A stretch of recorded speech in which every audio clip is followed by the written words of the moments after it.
morning. Well, this is the video presentation that most of you have been waiting for over the last few weeks.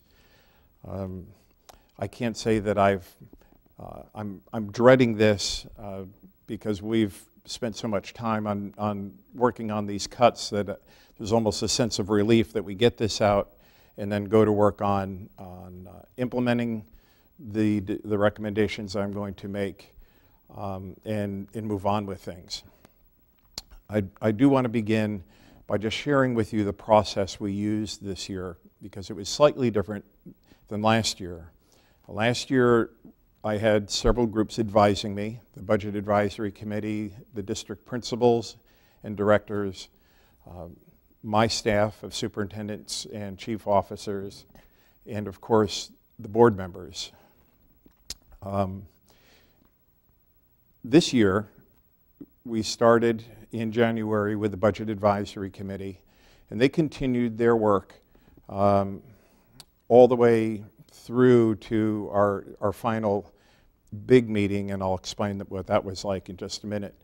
The principals also started to work on their recommendations around late February, early March. Directors were included in that discussion, and superintendent staff also started to look at the line item budget around that same time.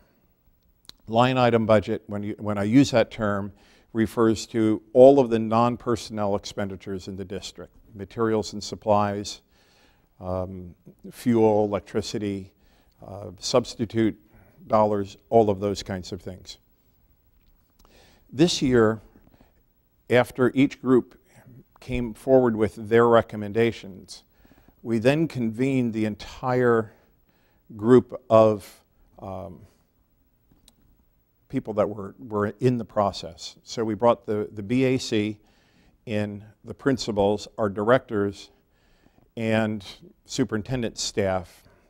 So 56 of us sat in a room, and we went through each other's recommendations line by line by line by line. We started about 3 o'clock one afternoon. We finished about 7:15 that night. So what I'm going to present to you today are the recommendations that came out of that joint group. And the good news is that for all but a handful of these recommendations, that group of 56 people made up of teachers, support, confidential, and administrators, reached a consensus, reached an agreement, and I will point those out to you as we go through. We started by looking at those budget items that were sort of whole district, and an example of that is our line item budget. That affects everybody. So we took those items and sort of moved them to the side, subtracted them from the 7.4.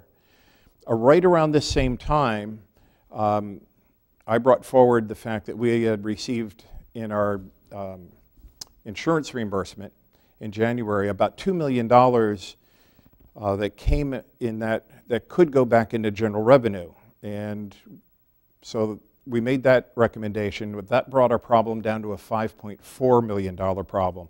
And if we hadn't had that, we would have been in really serious trouble. As we then looked at the $5.4 million problem and looked at just the personnel items, we determined that we would take our proportional share of reductions based on job categories such as teachers, support, confidentials, and administrators. Of the budget that was remaining, the teacher portion of that, simply because of the size of the budget. We're talking not about how many people, but we're talking about the cost. Teachers made up 72.91% of that group. The support made up 20.37% of that group. The confidential employees made up 6.71% of that group, and district leadership, school leadership, administrators made up 7.91 of that group. So we were looking for dollar amounts from each of those categories that totaled or came to the proportional amount that that group is represented in our budget. As a result, we needed to find in the instructional side of the unit, again, 72%, 72.1 or 0.9% of our total personnel costs comes from the teachers. And we needed to find somewhere around $2 million from the teaching side as far as classroom teachers go. We could have, we basically faced three options. One was to apply an across-the-board cut of about 5% that would be applied to all teachers and all support staff and all confidentials and all administrators. That would have taken care of our entire problem, just 5% across the board. After last year's cuts, there really wasn't much of a stomach to do that. So the other option was to go and have all of our teachers at the secondary level teach 7 out of 7 classes, and at the elementary, eliminate all specials. So no one had any planning during the day. That actually would have given us, just that would have given us enough money that we would have solved our problem. But none of us felt that that was really a good idea. And so we went to work on trying to find innovative and creative solutions, which is what we have done. So what the middle and high school principals have recommended is that we have a system that sort of is in between teaching 6 out of 7 and 7 out of 7. At the high school level, their recommendations are that that you go to a schedule in which half of the teachers will teach 7 out of 7 the first semester and 6 out of 7 the second semester, and then the opposite. Another half will start with 6 out of 7 and then go to 7 out of 7. We've tried to be as fair and equitable as we can with this. The only way we can make this work is that there will be some teachers who are going to, for whom that isn't going to work. Some of our ESOL teachers, some of our behavioral unit teachers, and there's some other unique programs in the school that for which those teachers will end up getting a daily planning period. Nothing we can do about that if we're going to make this thing work. Middle school principals suggested that middle schools go to basically a 4x4 block, an 8-period block, where teachers teach 7 out of 8 on alternate day schedules.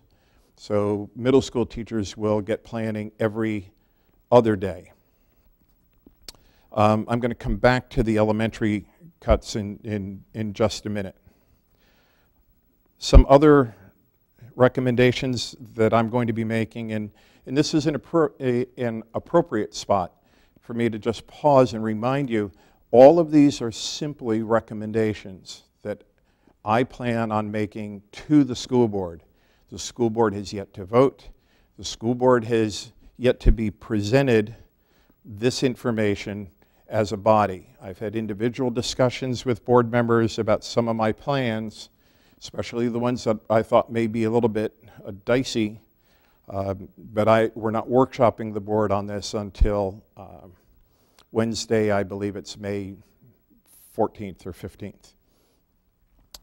So here are then the remaining cuts, and I will come back to elementary in a little bit. We are going to reduce our curriculum and instruction specialists, our CNIs. That group of people, we're going to have a $144,000 reduction in the CNI budgets. And one of the things we're going to do is not replace Jackie for this coming year and have those responsibilities filled in by other folks.